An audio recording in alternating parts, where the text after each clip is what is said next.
Assalamualaikum warahmatullahi wabarakatuh. Perkenalkan, kami dari kelompok 3 akan memaparkan materi tentang struktur organisasi.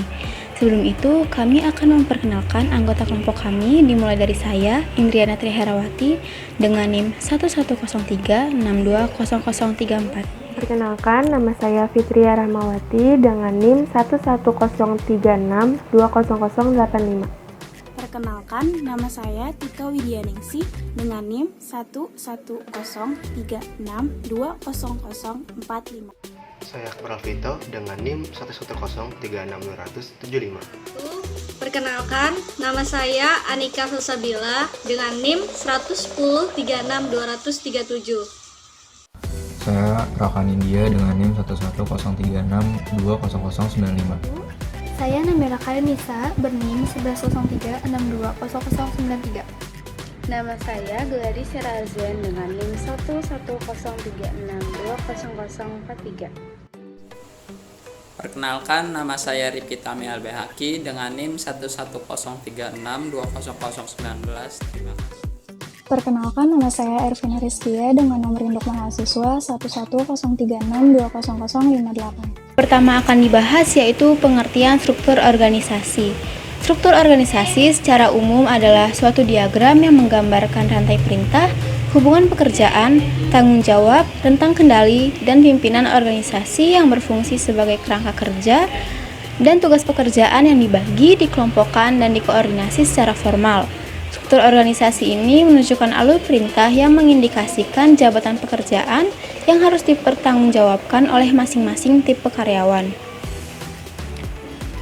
Struktur organisasi menggambarkan kerangka dan susunan hubungan di antara fungsi, bagian, atau posisi. Juga menunjukkan hierarki organisasi dan struktur wadah untuk menjalankan wewenang, tanggung jawab, dan sistem pelaporan terhadap atasan, dan pada akhirnya memberikan stabilitas dan kontinuitas atau keberlanjutan. Dengan adanya struktur organisasi, maka stabilitas dan kontinuitas organisasi tetap bertahan. Selain itu, struktur organisasi ini berfungsi sebagai alat untuk membimbing ke arah yang lebih efisien dalam penggunaan pekerja dan seluruh sumber daya yang dibutuhkan dalam meraih tujuan organisasi. Selanjutnya ada pengertian struktur organisasi menurut beberapa ahli. Yang pertama itu ada Robbins and Coulter. Menurutnya, struktur organisasi adalah kerangka kerja formal organisasi, yang dengan kerangka kerja itu tugas-tugas pekerjaan dibagi-bagi, dikelompokkan, dan dikoordinasikan. Yang kedua ada menurut Hasibuan. Menurut beliau, struktur organisasi adalah suatu diagram yang menggambarkan tipe organisasi, perdepartemenan organisasi, kedudukan dan jenis wewenang jabatan, bidang dan hubungan pekerjaan, garis perintah dan tanggung jawab, rentang kendali dan sistem pimpinan organisasi. Yang ketiga itu ada menurut Siswanto. Beliau mengatakan struktur organisasi menspesifikasikan pembagian kerja dan menunjukkan bagaimana fungsi atau aktivitas yang beraneka ragam yang dihubungkan sampai batas tertentu, juga menunjukkan tingkat spesialisasi aktivitas kerja. Selanjutnya ada pengertian struktur organisasi menurut Robin. Menurutnya, struktur organisasi adalah rantai perintah yang digambarkan secara grafis dengan menggunakan bagan organisasi. Dan yang terakhir, menurut Sunarto, beliau mengatakan struktur organisasi menetapkan bagaimana tugas pekerjaan dibagi, dikelompokkan, dan dikoordinasikan secara formal. Sistem pembagian kerja. Pembagian kerja adalah pemerincian tugas pekerjaan agar setiap individu dalam organisasi bertanggung jawab untuk dan melaksanakan sekumpulan kegiatan yang terbatas. Induk kajian pembagian kerja adalah analisis jabatan yang merupakan suatu aktivitas dalam menentukan apa pekerjaan yang akan dilakukan dan siapa yang harus melakukan pekerjaan tersebut.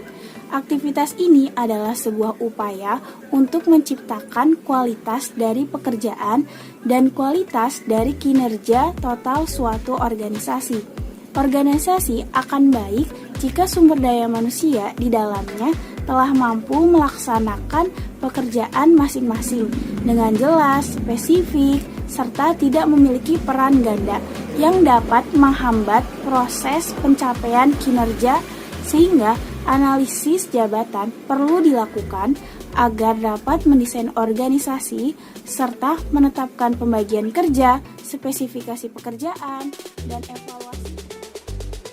Selanjutnya, pengertian pembagian kerja menurut para ahli. Yang pertama, menurut Hasibuan, pembagian kerja yaitu informasi tertulis yang menguraikan tugas dan tanggung jawab, kondisi pekerjaan, hubungan pekerjaan, dan aspek-aspek pekerjaan pada suatu jabatan tertentu dalam organisasi. Yang kedua, menurut Rifai, pembagian tugas adalah hasil analisis pekerjaan sebagai proses menghimpun dan mengolah informasi mengenai pekerjaan. Yang ketiga, menurut Popal, pembagian kerja adalah rekaman tertulis mengenai tanggung jawab dari pekerjaan tertentu. Dokumen ini menunjukkan kualifikasi yang dibutuhkan untuk jabatan tersebut dan menguraikan bagaimana pekerjaan tersebut berhubungan dengan bagian lain dalam perusahaan. Selanjutnya, manfaat pembagian kerja menurut A.A. Munir. Sebelumnya, secara umum, manfaat pembagian kerja adalah agar suatu pekerjaan terlaksana dengan baik dan sesuai rencana serta dapat diketahui dengan jelas tujuan suatu organisasi oleh pegawai atau karyawan yang bertanggung jawab atas terlaksananya pekerjaan tersebut.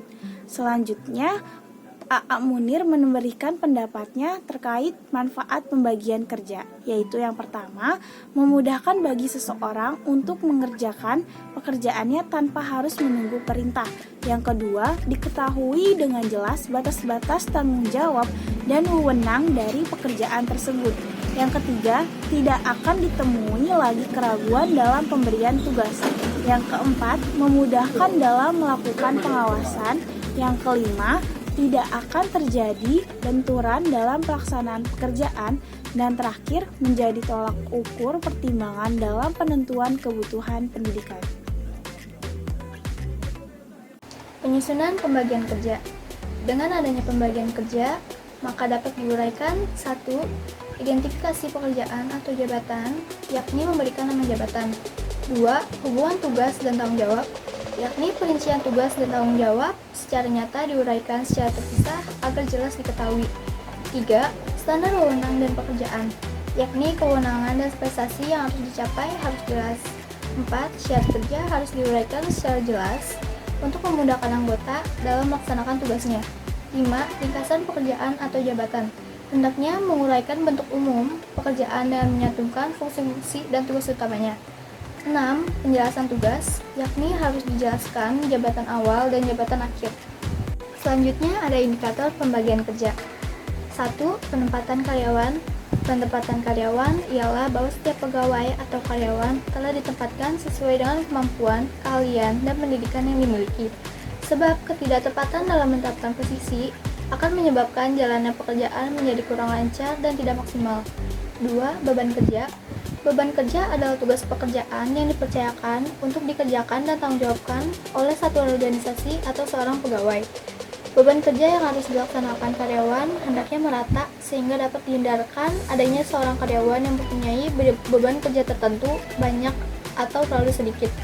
Namun demikian, beban kerja yang merata ini tidak berarti bahwa setiap karyawan di perusahaan tersebut harus tetap sama beban kerjanya. 3. Spesialisasi pekerjaan. Spesialisasi pekerjaan adalah pembagian kerja berdasarkan oleh keahlian atau keterampilan khusus. Spesialisasi pekerjaan sangat diperlukan dalam setiap organisasi, karena tidak semua pekerjaan membutuhkan keahlian dan tidak semua orang mempunyai keahlian yang sama, sebab setiap orang mempunyai kelebihan dan keterbatasan sendiri. C. Departementalisasi. Secara umum, departementalisasi dapat diartikan sebagai suatu proses penentuan cara bagaimana kegiatan-kegiatan dikelompokkan. Departementalisasi merupakan cara di mana organisasi dapat memutuskan pola organisasi yang akan digunakan untuk mengelompokkan kegiatan-kegiatan yang bermacam-macam untuk dilaksanakan. Selain itu, departementalisasi juga dapat diartikan sebagai usaha mengelompokkan aktivitas-aktivitas orang-orang ke dalam departemen-departemen, menandakan suatu bidang divisi atau cabang suatu perusahaan di mana seorang manajer mempunyai wewenang untuk melaksanakan aktivitas yang khusus. Sebuah departemen, sebagaimana istilah itu, Biasanya dipakai bisa merupakan divisi produksi, departemen penjualan, cabang, seksi penelitian pasar, atau unit penagihan piutang. Departementalisasi tidak jauh berbeda dalam pembahasan struktur organisasi, karena keduanya saling berhubungan, di mana ada departementalisasi, di dalamnya pasti membahas struktur organisasi. Ada beberapa pengertian departementalisasi menurut para ahli, yaitu dari A.M. Kadarman. Mendefinisikan departementalisasi adalah usaha mengkelompokkan aktivitas-aktivitas orang-orang ke dalam departemen-departemen.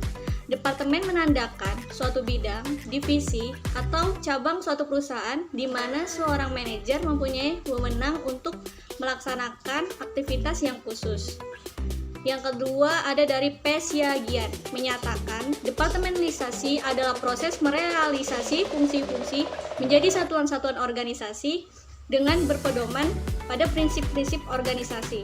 Keseluruhan proses departementalisasi harus diarahkan kepada bentuk, susunan, dan corak organisasi yang telah ditetapkan menurut suatu pola yang permanen, yang kesemuanya dimaksudkan untuk mempermudah dan mempercepat pencapaian tujuan yang telah ditetapkan sebelumnya. 3. Ada dari B. Siswanto, mendefinisikan departementalisasi adalah proses penentuan deretan dan kedalaman pekerjaan individual yang bersifat analisis, yaitu jumlah tugas organisasi dipecah-pecah ke dalam beberapa tugas yang lebih kecil yang berurutan. Selanjutnya, tugas yang dibagi harus digabungkan dalam kelompok. Proses penggabungan pekerjaan ke dalam kelompok dinamakan departementalisasi. Dari beberapa definisi di atas, kita dapat menyimpulkan bahwa departementalisasi adalah proses pemecahan suatu pekerjaan ke dalam beberapa tugas yang lebih kecil dan berurutan guna lebih mempermudah dalam melaksanakan suatu pekerjaan dan pencapaian suatu tujuan organisasi. Tugas-tugas yang sudah dipecah tetap digabungkan ke dalam satu kelompok. Dasar-dasar pembentukan departementalisasi. G.R. Terry dalam bukunya mendefinisikan cara-cara utama departementalisasi sebagai berikut. Yang pertama, fungsi. Kegiatan-kegiatan biasa atau seragam ditempatkan dalam satuan organisasi. Contohnya meliputi bagian akuntansi, bagian produksi, dan bagian permesinan. Yang kedua, hasil produksi. Suatu tingkat spesialisasi yang wajar didorong dengan departementalisasi menurut hasil produksi. Contohnya meliputi departemen-departemen yang terpisah-pisah untuk jenis-jenis dagangan yang berbeda dalam sebuah toserba. Yang ketiga, ada wilayah atau geografi. Pembagian dalam wilayah sudah populer dalam organisasi pemasaran. Ia memungkinkan pemasaran untuk mengurangi waktu perjalanan dan biaya dan lebih memungkinkan bagi kondisi-kondisi setempat. Yang keempat, pelanggan. Pembagian menurut jenis pelanggan memberikan penekanan pada pemberian pelayanan yang lebih baik kepada pelanggan-pelanggan. Pembagian menurut pelanggan adalah yang paling efektif. Kalau hasil produksinya sangat terkenal, digunakan secara luas dan dijual melalui banyak pintu keluar. Yang kelima, regu tugas. Suatu proyek khusus atau sekelompok pekerjaan dapat ditugaskan kepada suatu kelompok kecil yang beroperasi sebagai sebuah satuan yang berdiri sendiri dan meliputi semua kecakapan yang diminta untuk melaksanakan pekerjaan tersebut. Berikutnya ada jenis-jenis departementalisasi. Yang pertama, departementalisasi fungsional. Memiliki kelebihan dan kekurangan, yaitu kelebihannya menjaga kekuasaan dan kedudukan fungsi-fungsi utama organisasi, lalu menciptakan efisiensi melalui spesialisasi. Yang ketiga, memusatkan keahlian organisasi. Lalu keempat, pengawasan manajemen puncak lebih ketat terhadap fungsi-fungsi organisasi. Lalu ada kekurangan. Yang pertama, struktural fungsional dapat menciptakan konflik antara fungsi-fungsi yang lain, lalu menyebabkan kemacetan-kemacetan pelaksanaan tugas yang berurutan, lalu memberikan tanggapan lebih lambat terhadap perubahan, lalu hanya memusatkan pada kepentingan tugas-tugasnya, dan selanjutnya menyebabkan para anggota berpandangan lebih sempit serta kurang inovatif. Selanjutnya, departementalisasi divisional memiliki kelebihan, yaitu meletakkan koordinasi dan kewenangan yang diperlukan pada tingkat yang sesuai pada pemberian tanggapan yang cepat. Lalu penempatan, pengembangan, dan implementasi strategi dekat dengan lingkungan divisi yang khas. Lalu mempertahankan spesialisasi fungsional dalam setiap divisi. Lalu ada tempat latihan yang baik bagi para manajer strategi. Dan kekurangannya yaitu menyebabkan perkembangan persaingan disfungsional potensial antara sumber daya perusahaan dan konflik antara tugas-tugas dan prioritas-prioritas. Lalu dapat menimbulkan tidak konsistennya kebijaksanaan antara divisi-divisi. Lalu ada masalah seberapa besar delegasi wewenang yang diberikan kepada manajer divisi. Lalu yang terakhir adalah masalah duplikasi sumber daya dan alat-alat yang tidak perlu. Selanjutnya itu ada rentang kendali. Rentang kendali atau span of control adalah jumlah pegawai atau bawahan yang dapat dikendalikan secara efektif oleh seorang manajer atau supervisor pada satu waktu. Rentang kendali dapat dikatakan sebagai rentang manajemen yang merupakan kemampuan manajer untuk melakukan koordinasi secara efektif, yang sebagian besar tergantung pada jumlah bawahan yang melapor kepadanya. Prinsip tentang manajemen berkaitan dengan jumlah bawahan yang dapat dikendalikan secara efektif oleh seorang manajer atau atasan. Tentang manajemen juga dapat berarti jumlah bawahannya secara langsung memberikan laporan kepada seorang manajer tertentu. Faktor-faktor yang mempengaruhi rentang kendali. Yang pertama, kesamaan fungsi-fungsi. Semakin sejenis fungsi-fungsi yang dilaksanakan oleh kelompok kerja, rentangan semakin melebar. Yang kedua, kedekatan geografis. Semakin dekat kelompok kerja ditempatkan secara fisik, rentangan semakin melebar. Yang ketiga, tingkat pengawasan langsung yang dibutuhkan. Semakin sedikit pengawasan langsung yang dibutuhkan, rentangan semakin melebar. Yang keempat, tingkat koordinasi pengawasan yang dibutuhkan. Semakin berkurang koordinasi yang dibutuhkan, rentangan semakin melebar. Yang kelima, perencanaan yang dibutuhkan manajer. Semakin sedikit perencanaan yang dibutuhkan, rentangan semakin melebar. Yang keenam, bantuan organisasional yang tersedia bagi pengawas. Lebih banyak bantuan yang diterima pengawas dalam fungsi-fungsi seperti penarikan, latihan, dan pengawasan mutu, rentangan semakin melebar.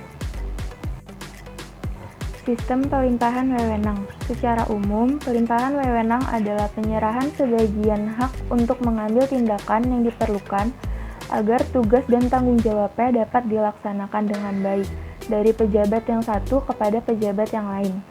Pelimpahan wewenang atau disebut juga dengan delegasi memberikan tanggung jawab atau kewajiban yang berarti responsibility, obligation kepada pegawai-pegawai untuk melaksanakan tugas yang telah diberikan secara bertanggung jawab untuk memberikan hasil yang baik dan juga maksimal. Sutarto mengemukakan bahwa pelimpahan wewenang atau pendelegasian dapat terjadi secara dua arah. Yang pertama, secara vertikal atau menegak. Yang kedua, secara horizontal atau mendatar. Pelimpahan wewenang secara vertikal atau menegak dilakukan oleh pejabat yang jabatannya lebih tinggi kepada jabatannya yang lebih rendah, atau bisa juga disebut sebagai pelimpahan wewenang dari atasan kepada bawahan. Yang kedua, pelimpahan wewenang secara horizontal atau mendatar. Pelimpahan ini dilakukan oleh sesama pejabat yang sederajat atau bisa juga dilakukan oleh karyawan yang satu dengan karyawan yang lain. Alasan pelimpahan atau pendelegasian wewenang. Yang pertama, dengan adanya pendelegasian memungkinkan manajer dapat mencapai hasil yang lebih daripada bila mereka menangani setiap tugasnya dengan sendiri. Yang kedua, memungkinkan manajer memusatkan tenaganya pada tugas-tugas prioritas yang lebih penting. Yang ketiga, memungkinkan bawahan untuk tumbuh dan berkembang, bahkan dapat digunakan sebagai alat untuk belajar dari kesalahan dan juga belajar untuk bertanggung jawab pada setiap tugas yang diberikan. Selanjutnya ada prinsip delegasi yang efektif. Satu, ada skalar. Dalam proses pendelegasi harus ada garis wewenang yang jelas mengalir setingkat demi setingkat dari tingkatan organisasi yang paling atas ke tingkat organisasi yang paling bawah. Garis wewenang yang jelas akan membuat lebih mudah lagi setiap anggota organisasi untuk mengetahui kepada siapa dia dapat mendelegasikan diri dia akan menerima delegasi, yang kepada siapa dia harus memberikan pertanggungjawaban. dalam proses pembuatan garis wewenang dibutuhkan delegasi penuh, yang berarti bahwa semua tugas organisasi yang diperlukan harus dibagi habis. Proses ini pun menghindari terjadinya satu, itu gaps, yaitu tugas-tugas yang tidak ada penanggung jawabnya. Yang kedua ada overlaps, yaitu tanggung jawab atas tugas-tugas yang sama diberikan kepada lebih dari satu orang individu. Dan yang ketiga itu ada split, yaitu tanggung jawab atas tugas yang sama diberikan kepada lebih dari satu anggota individu dalam organisasi. Selanjutnya ada prinsip kesatuan perintah. Prinsip kesatuan perintah menyatakan bahwa setiap dalam organisasi seharusnya melapor hanya kepada seorang atasan. Pelaporan kepada lebih dari satu atasan membuat individu mengalami kesulitan untuk mengetahui kepada siapa penanggung jawab diberikan dan instruksi mana yang harus diikuti. Di samping itu, bahwasannya dapat menghindari tanggung jawab atas pelaksanaan tugas yang jelek dengan alasan banyaknya tugas dari atasannya yang lain. Yang ketiga, ada tanggung jawab, wewenang, dan akuntabilitas. Agar organisasi dapat menggunakan setiap sumber dayanya dengan lebih efisien, tanggung jawab untuk tugas-tugas tertentu diberikan ke tingkatan organisasi yang paling bawah, di mana ada cukup kemampuan atau informasi untuk menyelesaikannya. Setiap individu harus diberikan wewenang secukupnya dalam organisasi untuk melaksanakan tugas yang dilimpahkan kepadanya dengan efektif. Bagian penting dari delegasi tanggung jawab dan wewenang adalah akuntabilitas. Penerimaan tanggung jawab dan wewenang berarti individu juga setuju harus menerima tuntutan pertanggungjawaban pelaksanaan tugasnya. Selanjutnya ada bentuk-bentuk organisasi. Yang pertama itu ada organisasi lini atau biasa disebutnya organisasi garis. Adalah suatu bentuk organisasi di mana pelimpahan wewenang langsung secara vertikal dan sepenuhnya dari kepemimpinan terhadap bawahannya. Bentuk ini juga disebut organisasi lurus atau bentuk jalur. Bentuk ini merupakan bentuk-bentuk yang dianggap paling tua dan digunakan secara luas pada masa perkembangan industri yang pertama. Organisasi lini ini diciptakan oleh Henry Fayol dengan ciri-ciri yaitu 1. Hubungan antara pimpinan dan bawahan masih bersifat langsung melalui satu garis wewenang. Yang kedua, itu ada top manager. Manajer di bawahnya hanya sebagai pelaksana. Yang ketiga, ada jumlah karyawan yang sedikit. Yang keempat, sarana dan alatnya terbatas. Yang kelima, bentuk lini pada perusahaan perseorangan memiliki perusahaan adalah sebagai top manager. Yang keenam itu ada organisasi kecil. Yang kedua yaitu organisasi lini dan staf. Organisasi lini dan staf adalah kombinasi dari organisasi lini dan organisasi fungsional. Pelimpahan wewenang dalam organisasi ini berlangsung secara vertikal dari seorang atasan pimpinan hingga pimpinan di bawahnya. Untuk membantu kelancaran dalam mengelola organisasi tersebut, seorang pimpinan mendapat bantuan dari para staf di bawahnya. Tugas para staf di sini adalah untuk membantu memberikan pemikiran, nasihat, atau saran-saran, data, informasi, dan pelayanan kepada pimpinan sebagai bahan pertimbangan untuk menetapkan suatu keputusan atau kebijaksanaan. Pada struktur organisasi ini, hubungan antara atasan dengan bawahannya tidak secara langsung. Ciri-cirinya yang pertama, hubungan atasan dan bawahan tidak seluruhnya secara langsung. Yang kedua yaitu karyawannya banyak. Ketiga, organisasinya besar. Yang keempat, ada 2 kelompok kerja dalam organisasi sehingga ditekankan adanya spesialisasi. Yang pertama, personel ini, dan yang kedua ada personel staff. Yang ketiga yaitu organisasi fungsional.